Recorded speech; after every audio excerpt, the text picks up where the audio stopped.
Hello, Sheila from Hello, Sheila. I knew I had to do that. I'm welcoming Sheila Anderson to the podcast, and I'm excited to have you here. So thank you so much for saying yes to jumping on this episode. Oh, thank you so much for having me. I'm so excited to be on here. Woohoo! All right, so let's get straight into it. I would love for you to share with everyone that's listening a little bit about who is Sheila and what you do. Well, I am a online business and marketing coach. I help a lot of people with sales and messaging and marketing. Obviously, it's like something that I'm very passionate about. Hence, obviously, why you reached out, because I sometimes get a bit passionate. But I believe that's something that is important to have in business, and a lot of people don't have this skill. So it's something that I really enjoy helping people with. So that's basically me in a nutshell. And what about where you came from to get to this point? So what was your background before having this business? So I've had probably about 7 years in marketing before I came and started my own business. I feel like, that's pretty much why I think a lot of people, or how they start their business, right? They've got a lot of passion, whatever, to do something in their corporate role. And I had a few things that came up in my corporate role where I got to the point where I'm just like, this is not working out for me. And it was actually friends and family that pushed me to start my own business. And I had those sort of like, I can't start my own business. Who am I to start my own business and do all this? But after giving everything in my corporate role to just be basically shoved, because I was part-time, I wanted, my family obviously comes first. And though they couldn't discriminate against, part-timers, they clearly were. So that's when I decided to go, all right, fuck this, I'm going to give this a shot. So I started my little side hustle at first, and honestly, like, the rest is history. It was just amazing how quickly things picked up, how much I learned in the online space. And I actually used to have a business. I used to live overseas. Actually, I'm going back a little bit more. This is going back, 10 years now. And I had a business there where I was actually running an agency. So I think it's something like running my own business has always been in my blood. My parents ran their own business. And it's funny, it's my family have always said to me, I was never cut out for the 9 to 5, because I've always wanted more, and I'm very driven, I'm very ambitious, and I'm always wanting, like, right, what can I do next? So with that drive, that's basically where I am now, because of that. So, and I just wouldn't change it for the fucking world. Honestly, this is the life I actually never thought was going to be my life. This is not something that I thought was not that was possible for me. I just didn't think it was an option. You look on Instagram and you see these people having these incredible businesses doing all these amazing things, and I never actually thought that was possible for me. And here you are. Exactly. I find it so interesting to hear about how your friends and family encouraged you to do that. Yes. Because so many people have the opposite, right? Yes. They have that pushback from their friends and family going, why would you do that and leave your secure job? Yes. So, I mean, I want to say you're lucky, but at the same time, like, no one takes that action except you, Exactly. And so you still had that fear. And it's also interesting that despite the fact your family had businesses, you still had that fear of, like, yes, who am I to have a business? Exactly. Well, because I saw how fucking hard it was. It is Yes. extremely hard. People think, obviously, when you look online and you see how happy and easy businesses look. You're out having lunch in the middle of the week, you're getting your nails done, you think, oh God, I want a piece of that. But then you're actually up till 2 a.m. writing content. Exactly. And exactly, all the behind the scenes stuff, things that go wrong with clients, payments failing, the things that, there's a lot of mindset issues that come up with entrepreneurship. It is no easy feat by any means. Yes. But 100%. I'm grateful that I've actually had that support. And like I said, I think I meet a lot of people who don't have this support. So that has definitely been a huge, contributing factor to me, doing the long yards. Basically. Yeah, absolutely. And you got to take the wins you can get, because we all have things that are working for us and we all have things that are working against us. So you've got to work with what you've got. And, how long have you been in business? Because it's only been a few years, hasn't it? No, exactly. 2.5 years. Yep. 2.5 years. Yes. So it has grown really fast for me. I say really fast. I've worked fucking hard to get where I am. And I have also invested a lot into my business. I've invested in a lot of mentors and learning, because I've always been very driven. So if I can get to where I want to get to faster, I'm going to do that, and I'll give it my all, and I'll learn everything I need to learn. I fill in my gaps where I know there are gaps so that I can, expand faster. And people talk about these quantum leaps all the time. And it's really, there is a shitload of work that goes into these quantum leaps. They don't just happen overnight. So I do know what people mean when they talk about this, and I even talk about it too, but there is a lot of work that goes into getting these quantum leaps. So 100%. and I truly believe in investing in yourself. You have to be your biggest believer, because like I said, it comes down to nobody else apart from you. No one can do the work for you. And that's taken time. I'll be honest, and that has taken time for me to also get to this stage to completely believe, I have fucking got this. I have got this. I do know what I'm talking about, because the online space will make you feel like you're not good enough. Yes. If you let it. If you let it. Exactly. Yeah. Exactly. Yes. I choose to take inspiration from people that I see doing really well. And people that are listening to this might go, well, Sheila, MG, you're both marketing coaches. Yes. So, and I mentioned this to you when I DM'd you about this. I'm like, I know we actually would have similar clientele, right? But I see what you do. And this is what I want to talk about today with Instagram stories and selling. And I feel like it's so elevated and people need to understand this better. And it's something that I talk about, but I just see you as the expert in this, right? And I believe hugely in collaboration over competition. Same. And I've seen you sharing, a kind of mini course that you have on this as well. And I'm like, I know for myself, I probably don't need the mini course, but there's so many people that fucking do. And just having that knowledge around selling to a warm audience and where to do it and how to do it, it's crucial in online business, right? And all business really now, 95% of business has some kind of online component. So whether you use sales strategies online in Instagram stories or you're using it on a LinkedIn blog, it's the same concepts. Exactly. I talk about this all the time. The single most important thing you can do in your business is learning how to market yourself, because the day you started your business was the day you became a salesperson. And so many people either they don't realize it, but they also don't want to accept that, right? We talk about wearing all the hats in our business. Selling is should be a priority in your business, because if you have no sales, you have no business. You have no business. We want to have some profit, people. We want to pay ourselves. And that's it. And I think that there's so much bad rap around selling. People have this image that if you're selling, you're sleazy, and I hear all the time, and it's not at all. You really need to flip your mindset around it, because it doesn't have to be. Look, I see some sleazy salesmen out there, right? Yes.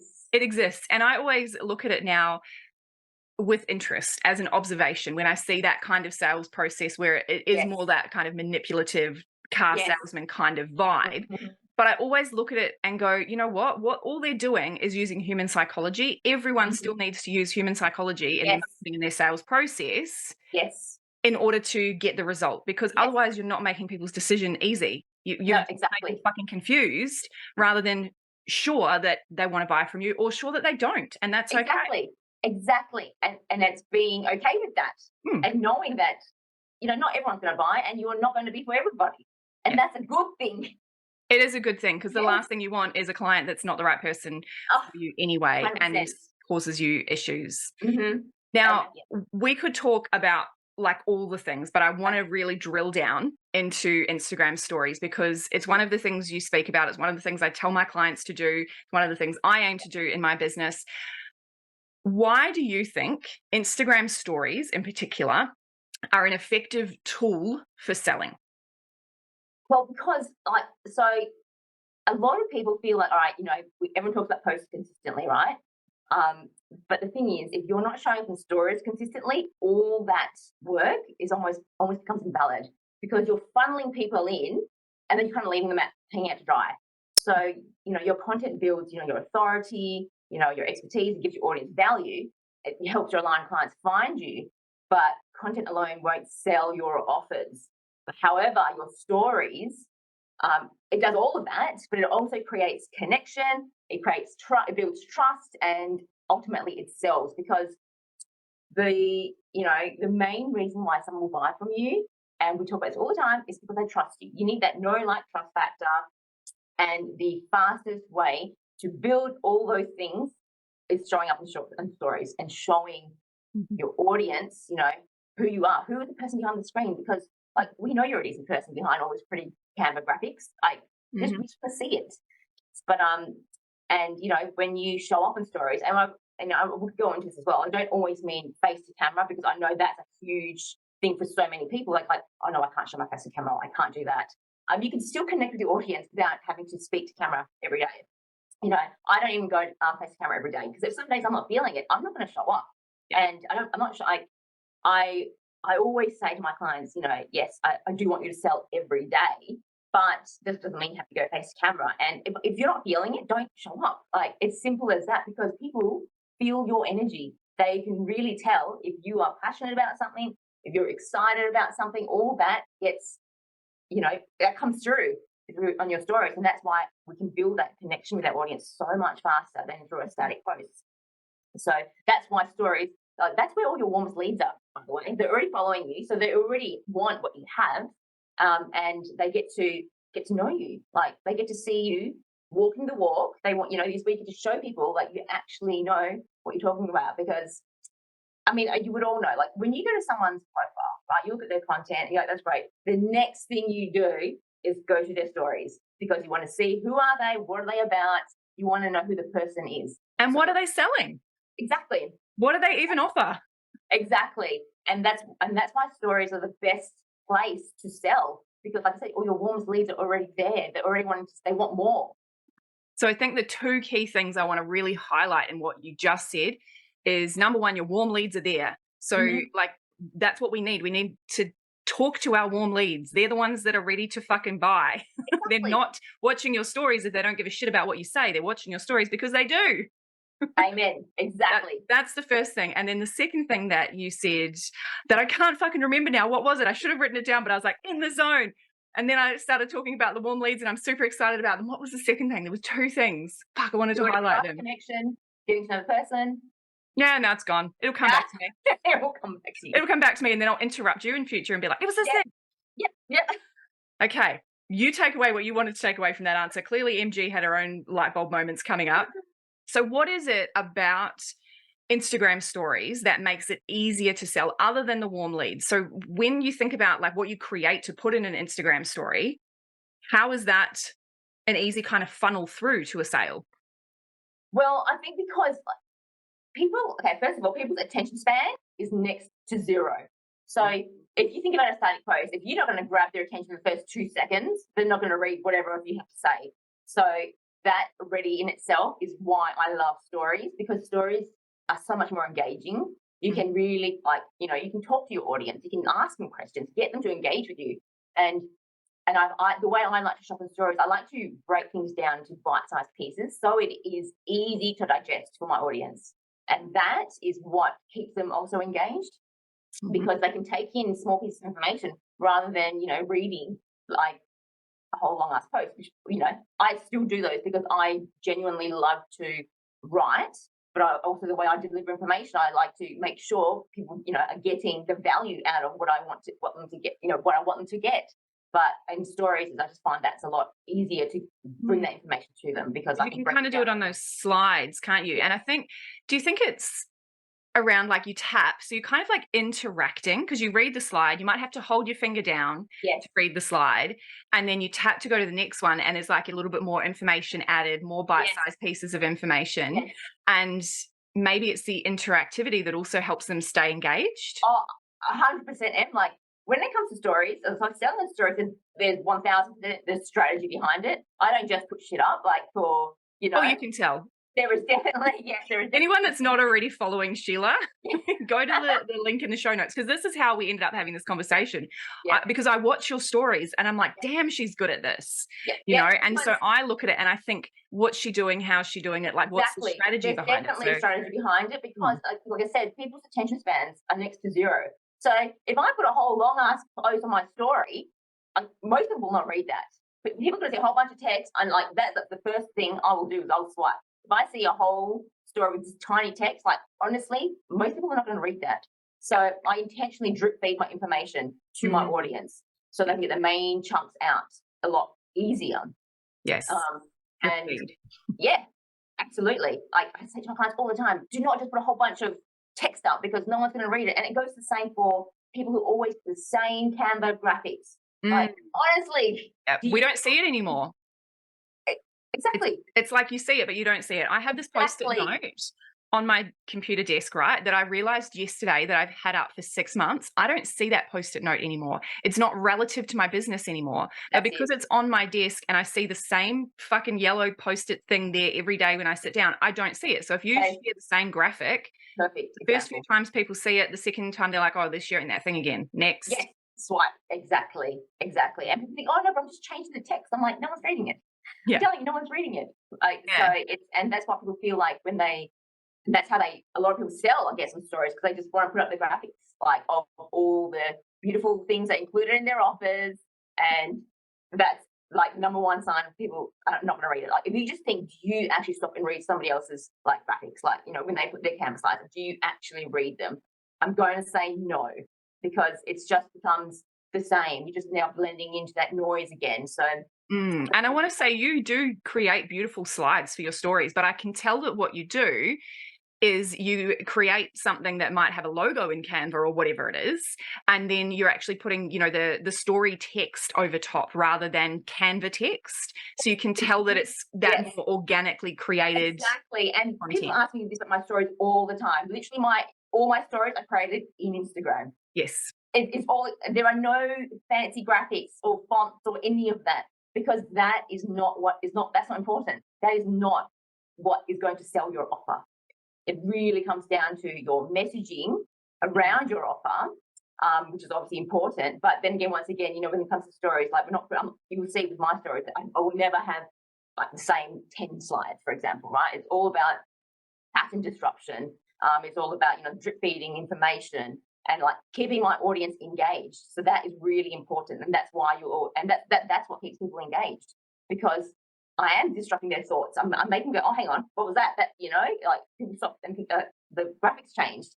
Just those little things are like little things that help people stay engaged with your stories, especially if you're going to have like a whole, you know, spiel. let's drill into that just a minute. The pattern disruption, and you mentioned one example of that. Oh, the graphics have changed. Yes. But what are some other examples of how you disrupt a pattern? Because the pattern is people just like scrolling, right? Yep, And tap, they're tap, not tap, yes. stopping. Exactly. So sometimes you'll see me, you know, I'll have like images. Sometimes I'll just have like a, you know, like just a block color, solid color.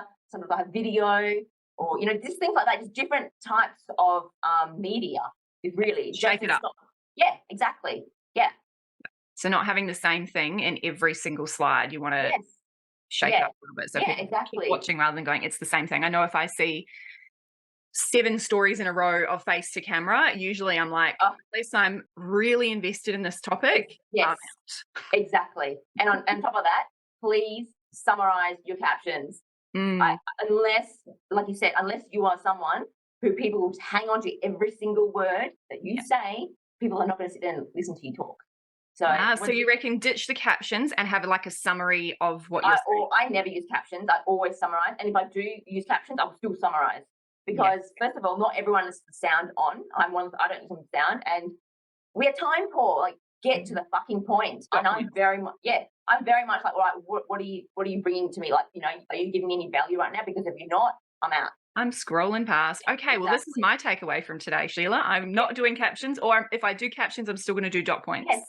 It adds on a bit of extra work, but obviously if it converts better. And that's why people don't do it. Because it is a little bit of extra work, but it's really not that much. It's not that much. When you're thinking about, like, if you want someone to take your point away, and if they're not listening to it, then you're just missing out on like potential clients. Yes, like, we need to capitalize on the eyeballs. And people, you know, you have a lot of value. Like a lot of, you know, we all start our businesses because we have a passion, or, you know, we're really good at whatever it is that we're doing, and we want to share this with everybody. But if you're not even going to take like 2 minutes of your time to just sum up what it is that you want to say, like, you're missing out on a big chunk of like your audience, because people are like time poor, you know, as you know, and like, you know, we have families, we're trying to run a business, we've got clients, we've got a billion things going through our minds. I'm not going to sit here for 5 minutes and listen to someone talk. if they're not going Unless to you're 110% invested, and how often are you really 110% invested? Exactly. Yeah. So It has to be something a little bit controversial, I reckon, to get people to listen. That's the only time. And you're very good with that, Em. Like, you're very good with that. But I also feel like I've worked very hard at getting to the point with things when I'm speaking. Yes. I know that if I am speaking face to camera, I need to listen. Yes. Right? The first sentence needs to be like, I'll do one story, a single story a day where there's no hook at the beginning. But if I'm doing more than one in a row that's face to camera, I always make sure the first sentence is hooking them in to listen to the whole thing, because otherwise they'll go, oh, fuck, there's 5 of these. I'm not listening to all of those. Exactly. That's too hard basket. That's the other thing. And obviously, like, also you have built yourself a reputation. So yes, your audience knows what to expect from you. But a lot of us who are just, a lot of businesses who are still starting out and wanting to, build this like authority, this is what you have to do. And you need to be okay with talking to nobody. You need to be okay with not being validated every time you go show up and sell. And I'm like, well, nobody bought today. I'm like, I've had, my first day, I had clients say to me, oh, Sheila, I shop in stores every day for this week, and I sold, I took my offers and nobody bought. And I was like, and like, keep going. Exactly. Just keep swimming. Just keep swimming. Just keep swimming. This is not a quick fix here. This is not just do it for a little bit and then you're sweet. Like this, if you want to be in business. And everything needs to be long term. I remember the thing that I thought of before. Okay. It was how you mentioned, because you mentioned it again in this answer, right? Daily, selling daily. Yeah. And I know when I mention this to people, they go, like, I don't want to sell every day. That doesn't feel good, blah, blah, blah. We have all these stories coming up, and you've mentioned it a few times. So let's talk about selling daily in stories. Why do you suggest people do it? How do they overcome this narrative about how they shouldn't and why it's bad, blah, blah, blah? Yes. And what does it look like when they actually are selling daily on stories? So when I say sell daily, like sometimes I'll just say to, you don't have to like say, I think a lot of people feel like you are forcing someone to buy from you, and that's why you don't like selling every day. Like you are serving your audience. You have something your audience needs, and you are doing them a disservice if you don't tell them about it. And honestly, how much content do you consume every single day? Just imagine, and that's what we're all consuming. We're all consuming so much, and this is why it's so important to sell every day, because not everyone is going to see what you're selling, what you sold 2 weeks ago, what you sold yesterday. And also it doesn't mean you don't have to do a direct sell. Like I sometimes like to just bring some awareness around to my office one day, and then maybe the next day I'll be like a direct sell. But usually I will sell every day. I will sell every day because I enjoy it, and I know it's doing my audience like a service. I'm helping them, and I know what I have is something that they need. And you need to get your mindset around that. Like you need to be okay with that. Like when you understand that you are helping your audience, it doesn't feel gross, like it doesn't feel bad. Like you want to help them. Of course you want to help them. And it's not also like saying, just buy my thing. I will always bring value to my audience. I will always give them something. And I'm like, and I'm like, if you got value out of this is what you could get inside one of my paid containers. So that's how I sell. I'm not saying, here, come buy, come work with me, like, and give nothing. I mean, that doesn't sell. So because you need to build that trust and authenticity, expert awareness, all that kind of thing as well. That you need to. It's one of the things you're doing is the daily sales. Yes, yeah. So, but like I said, you can do that every day for however long, and there's just obviously so much that goes into selling. It's not just a matter of showing up every day and talking about your offers. It's because that won't sell either.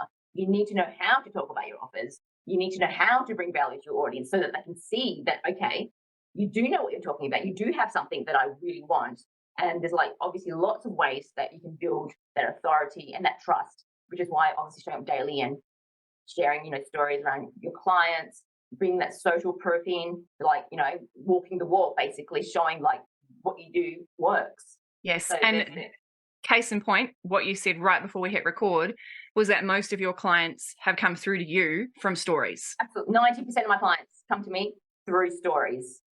It's ridiculous if you are not using your stories.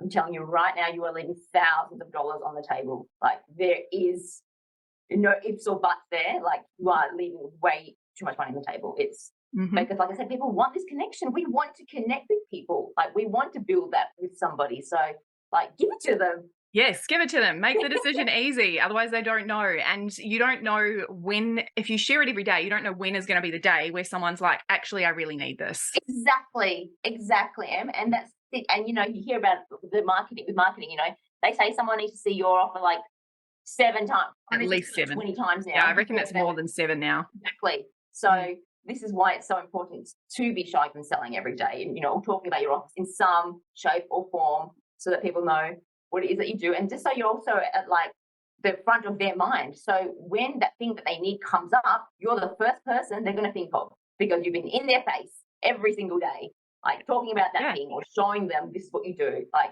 that is why all of this helps build that trust. It's like planting a seed and then you're watering it every day. Yeah. And eventually it grows and someone goes, that's right, I need Sheila. That's right, exactly. And that has happened. And I've had someone who's been in my world for like a year and then decided to come into my long-term coaching. So it's, so it doesn't always happen straight away. I have had people come who just followed me and come into my highest ticket offer because my content has already done all that authority building, that trust, and then they've seen a few of my stories. They're like, yeah, okay, they know. But then other people could be in my space, like I said, for a year and not buy. I've had someone in my space for 5 years before they jumped into a container with me, which was really interesting. Yes. I was like, now you're ready. Exactly. That's it. So, there's, and I think people like want that instant gratification. And when they don't get it, they're like, oh, it doesn't work, so I give up. Yes, you need to have consistent action. I believe in every marketing strategy for at least 90 days. Yes. Before you can say it's worked or not, because you need information. And maybe let's talk about that. What kind of metrics or insights should we be looking at when it comes to our Instagram stories? I know, like, obviously we can see how many people are viewing our stories. You can see how many people have clicked a link, all that kind of stuff. So, like, obviously link clicks are definitely a good one to look at, but I don't even look at vanity metrics, like, because the likes, the saves, the shares, whatnot, do not pay the bills, okay? They are not a reflection of the money that comes into my bank account. Like I said, I've had people who've just found me and come into my long-term coaching. So this is why people get so worked up about vanity metrics, especially, and I love this about you, because you truly say what's on your mind. And I love that. And I say to my own clients too, I'm like, you need to voice your own opinions, because this is what is going to set you apart from others. And that's what's actually going to call in the right people for you. And because people are afraid to do that, because people aren't going to like this stuff, or they're not going to, share or whatever. But the thing is, that is what's going to actually resonate with the people who will actually spend money with you. And that's what actually really matters. So I don't really focus too much on the vanity metrics, but link clicks is definitely a good one, because if people click on the link, then they definitely want to know more. Yes.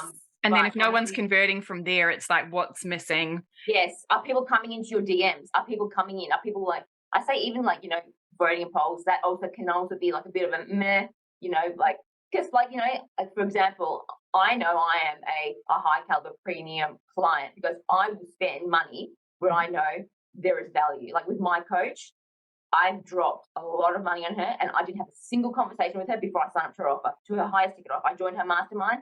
I didn't have a single conversation with her. By the time I messaged her, I was 90% sure I was going to work with her. I had a couple of questions, and I signed up the next day, and that was like a 10K offer or something at the time, I think it was. So I'm just saying, do not get hung up on those vanity metrics, because they don't mean anything. Yeah. Yes. Yeah. So it's just really the link clicks. And even what about story views? Obviously story views go up and down. Do you have any strategies around increasing your story views? Once again, same thing with the views. Look, on average, I can tell you, I have maybe 50 to 60 people, on average.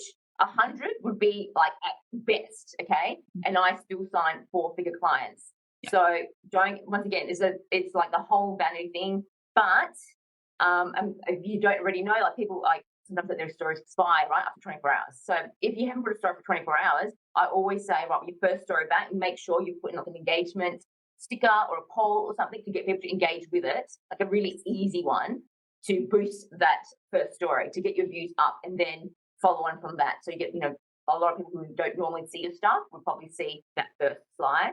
Yeah. So make it a good one. Yes. To get some new people, maybe some new eyes on your stuff. But if you're noticing a drop before you can even get to your pitch, then maybe you need to look at, what is it that you are doing? Like I said, a lot of people can just be talking for too long, or just the same thing, the Canva graphics or whatever. People are not interested. You're not holding their interest to get to the end. Not disrupting the pattern enough. Exactly. Yeah. So Yeah. if you're someone who just does talk a lot or put a lot of text on your stories, I'd be looking at that. Maybe shortening it. Like if you see if you see like little tiny little dots, right, someone's story, you're probably not gonna look at it all. Let's be real. Like when you see too many, and I know they say, now they say the optimal number is like 3 to 5 stories. I'm like, that is impossible for me. Like I just love to talk, Is that in 24 hours? Yes. Oh, fuck that. Exactly. So, once again, like I don't follow the rules, right? I don't care about the algorithm because I'm not creating content for the algorithm. I'm creating content for my audience. But if you've got those consistent 50 people showing up to watch stories, you've got 50 warm leads. Yes. Yeah. Some of them might already be clients, but that's a lot.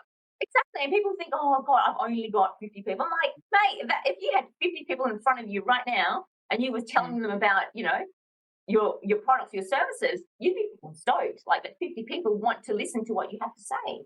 Yes. Yeah. Yeah. That is such a good way of looking at it, because I have a lot of clients who say to me around, their numbers, that they don't have a huge amount of people. But if you imagine those people in a room, that's actually a shit ton of people. So don't leave them hanging. Exactly. And, same thing. I've had clients with very small followings and they fully booked for the year. Yes. Just from the start. I had a client who'd never been on stories before she started working with me, and she's now fully booked for the rest of the year. Yeah. And she's not one to, and look, that's the other thing. Okay, a lot of people feel like they need to be, like outgoing, and loud, and like an extrovert to shopping stories. Please, that is not true. Yeah. Because let's be real, not everybody wants people like us, Em. Yeah. Everybody wants people who are in their face, and so if you're not like it, that's okay. Yes. It's. I'm glad you brought that up, because I think a lot of people see what I do in my marketing, because it appears to be quite extroverted and out there. They're like, well, I'm not going to do that. So that's not going to work for me. But the thing is, that is only the action on the surface of all the psychology that goes below that action. Exactly. Once again, comes back down to your messaging, and how you deliver it is important. Obviously, you need to land with your audience, but you don't need to be like over the top. And it'll land with the right people, It's one of the things that I've had to learn the hard way and overcome, is that you're not everyone's cup of tea. And because not everyone likes tea. Some people are like me and love coffee way more than tea. So, letting go of that and knowing that it's okay to show up as you, instead of who you think you need to be, in order to make sales. That was what changed for me in my business. Not that I was never showing up as myself, but we all have different masks, and I was showing part of me, and it got to a point where I'm like, I'm actually quite over this. Like, it's actually more work to not pretend to be someone I wasn't, but to filter myself, because it was just too hard. And the more authentic I am, the more I show myself, the more people want to come and work with me, because I resonate so much more with those people. And when you get clients who resonate with you on that level, I'm like, it's fucking amazing. Like, honestly, it's the best when you work with the right type of clients. So don't be afraid to just be however you are, whatever your quirks are, like share it. I guarantee you there's going to be somebody out there waiting for you to be that person, because they need to see it. Yeah. And even if it's just one person, hey, that's one sale. That's one sale more than what you would have had if you didn't show up as you. Exactly. And just have fun with it. And I think that's really the most important thing when it comes to like selling. You need to have fun with it. Like, otherwise, like I said, like sales is a transfer of confidence, and if you are not confident in what you do, it's going to be very difficult for you to sell. So they won't be confident. You really need to back your offer like 100%. Yes. Yeah, I love that. On that note, a question that I like to ask in this podcast, which is kind of on the topic of confidence, is when has been a time that you felt totally unstoppable in your business? Oh. And look, I think, like I said, when it came to showing up as me, when I fully embraced that, you know what, I'm going to swear like in my content on my stories. How dare you? I know. So that was actually a big thing for me when I started. I was just like, God, I couldn't possibly swear, you know, what people think of me. And it was when I actually embraced that and just started doing it, and people started to be like, oh my God, I'm so glad that you actually said whatever it is I said. And that's when my confidence actually really that's when my confidence just like soared. And that's when I was just like, you know what, I think I can do anything now. And it just made me feel like, you know what, people do need to hear what I need to say. People do want to hear what I have to say. And having that feeling of being unstoppable is honestly the best thing to have in business, because I stopped caring about the people who did get offended. I stopped caring about them. And that made me feel unstoppable. That was letting go of, you know, what those people thought. Because look, let's be real. You don't like everybody. I don't like everybody. So why the fuck do I care if somebody doesn't like me? Yeah. You know, and I think that was honestly the turning point for me in my business. Like that's when my business really started to like take off. That's when things like I started to get a lot more traction, and I was like feeling more confident in myself, because I'm just like, you know what, I can do this. And yes, I don't have, you know, 50,000 followers. So, you know, where you know, we see these coaches, they can drop their offer and, you know, like people go flocking to them. And I'm like, but I was like, got to that point where I realized actually, you know what, I have got something that so many people want, and they don't want to work with those big ass coaches. That's not what they aren't for them, but I was. And that moment in my business when that's when it all started to come together for me. And that's when opportunities started coming up, you know, more clients, more money, like all of it. And that's when I left my 9 to 5. And that goes to show that unstoppability, totally a word, by the way, I've made it up, but it is totally I always think of you when I see that word, by the way. Good. Well, that means I'm doing well with my messaging, because it's meant to be, you know, threaded through everywhere. But the unstoppability is so crucial when it comes to your success in business. You know, like, yes, have the marketing strategy, have the sales strategy, but at the end of the day, without being able to tap into like what makes me unstoppable, what do I need to say to myself to be unstoppable, or to be confident, or be courageous, whatever word you want to put in there, but obviously put unstoppable, because then you'll think of me. That is like the secret sauce that needs to be threaded within everything. Yeah, absolutely. Like I said, you have to be the one who believes in yourself more than anybody. Like you can pay for the best fucking coach, but if you don't believe in what you do, like it's going to be very difficult for like someone to help you. Yeah. Yes. Yeah. So dial up the belief. Dial up the belief to beyond the scale. What have you got coming up in your business at the moment? This is literally coming out like next week. So I know you've got a mini course on selling in stories. Yes, there is. I've got a story hustle, which is a really, really simple program. Just jump on and I hate saying jump on stories. Can't believe I just said that. Yeah, jump on stories. It's just I created that because once again, like, cause I'm so passionate about this, and I really want it to be easy for people to show up and sell on stories, because it does not need to be difficult. So that's got really it's like 10 lessons on how to shop and sell on stories every day, and you just rinse and repeat these examples. And it's at a no-brainer price, isn't it? Like $97. I was going to say it's under $100. I know. So we'll put the link for that in the show notes. Go and get that first of all. Yeah. So that's a really good intro. Like if you really struggle to shop on stories, or even if you do shop on stories and things aren't clicking, they're not converting. Like I use the frameworks that I use my own stories in this little course, and then like, you know, but for those who want a bit more, who want to learn about messaging and actually selling, I do have a brand new program coming out in a couple of weeks called Sales Queen, which is all around messaging, around selling. It is a whole kit and caboodle, and it's like this program I'm fucking pumped about, and this is what I mean when you need to be confident around your offers, because like I know the reason I create this program is because of things with my clients that I see come up all the time. Once again, coming down to your messaging, you need to know how to communicate the value of your offer to your audience so that they see you as like the only option for them. Like when, you know, you're the only one for them, because let's be real, there's so many of us out there. There's so many people who do the same thing as you. What makes you different from everybody else? Why would they come to you over somebody else? This is what this new program is going to be about. Yes. It's all about that. So amazing. What's going on? Have you got a wait list? At the moment, no, there is a secret pre-sale happening. If Okay. so, I do have like a little freebie like called Pitch Perfect, so which is all about creating messaging around your office. So Yep. maybe get that and have a look. Pitch Perfect, and then there might be a secret Yes. secret back door. Yes. Well, maybe not so secret, let's be real. Maybe not so secret, but yes. If you've listened this far in the podcast, you get to know, you get in on the secret. So well done. But yes, Pitch Perfect is actually a really good intro into your messaging around your office. So have a look at that, and that will give you like an idea of what to expect inside sales point, and obviously you'll get some cheeky bonuses. Of course, I love that. Yeah. It's just all the juice that we've squeezed out right at the end of this conversation, which I love, because we want to reward people for listening and taking action and going, you know what?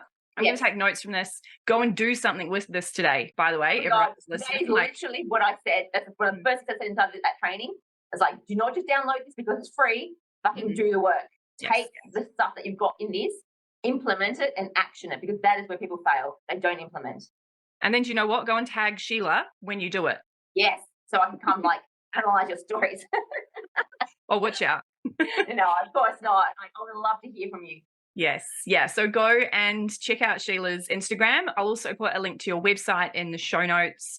And thank you so much for coming on to the show today. I really appreciate you coming in and sharing your insights. Thanks so much, Em. It's been awesome chatting with you. You are an inspiration for me. Oh, thank you.